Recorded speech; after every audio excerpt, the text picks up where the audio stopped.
I believe that America's greatness depends on three elements: A, a watchful Congress; B, a responsive executive branch; and C, an informed public. Over the last decade and a half, I learned that certain UAP programs were and are operating without any of these elements. Although much of my government work on the UAP subject still remains classified, excessive secrecy has led to grave misdeeds against loyal civil servants, military personnel, and the public, all to hide the fact that we are not alone in the cosmos.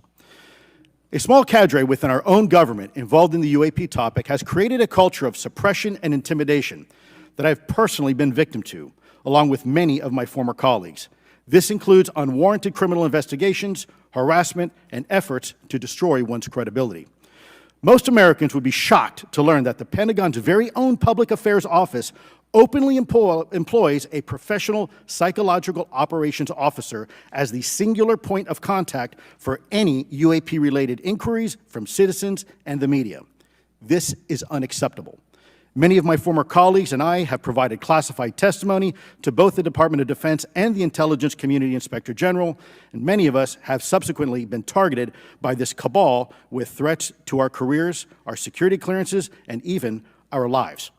This is not hyperbole, but a genuine fact, and this is wrong. To fix these problems, I propose three principal actions. First, Congress and the President should create a single point of contact responsible for a whole-of-government approach to the UAP issue. Currently, the White House, CIA, NASA, the Pentagon, Department of Energy, and others play a role, but no one seems to be in charge, leading to unchecked power and corruption.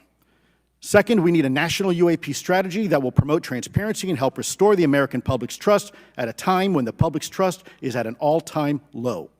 This strategy should include a whole-of-government approach, including the academic and scientific communities, the private sector, and our international partners and allies. Third, Congress should create a protected environment so whistleblowers desperate to do the right thing can come forward without fear. As it currently stands, these whistleblowers suffer because of stigma, a code of silence, and concerns about retaliation. These whistleblowers should be encouraged to come forward in ways that protect them against any forms of retaliation.